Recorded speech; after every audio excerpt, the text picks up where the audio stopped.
pick up the phone.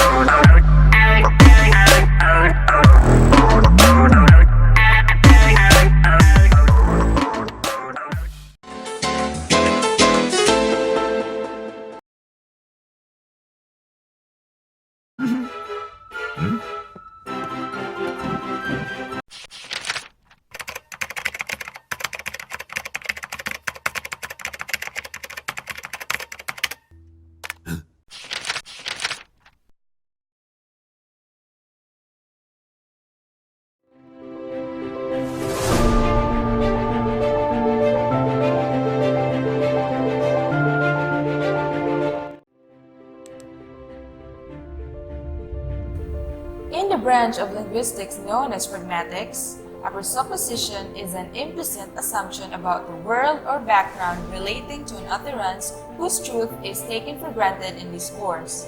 A presupposition prevents violation from the maxim of relevance.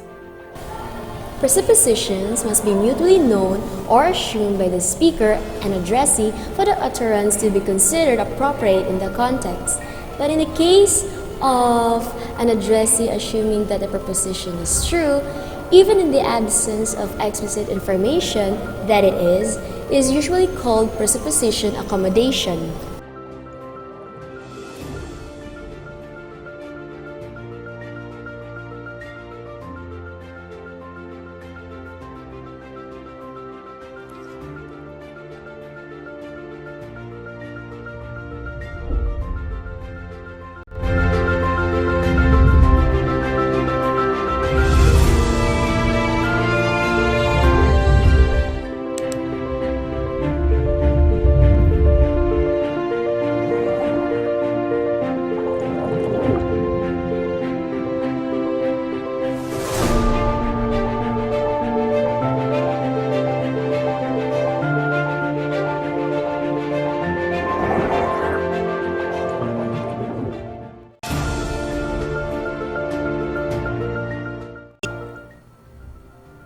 In linguistics, a speech act is an utterance defined in the speaker's intention and the effect it has on a listener.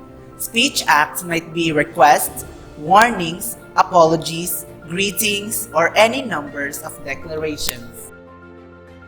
John Austin gave two kinds of utterances, the performatives and the constitutives. Performatives are those sentences that denote an action. When the speaker wants his listener to perform an action, he just uses certain words to direct the other party to do so. Constitutives are those certain utterances which do not denote an action. These constitutives are only used in descriptions and assertions. However, Austin realized that constitutives might be performatives, they might be overlapped. Thus, Austin shifts to another classification as he differentiates between locutionary, illocutionary, and perlocutionary actions. Speech act theories maintains that every act has three main parts: the locution, the illocution, and the perlocution. A locution is a phrase or sentence that has meaning and structure. For example, the sentence "pass the salt" involves 1. The physical action of conveying from one person to another. 2. Crystalline, compound, used to flavor food. That's the meaning. Second part is the illocution. It is the intention of the speaker. The person saying "pass the salt" says because, wait for it, she wants the salt. Her intent, in other words, is to end up with the salt shaker in her hand and use it. The third part of speech act is called the perlocution. It involves the listener. It is the effect on the hearer of the utterance, also called uptake.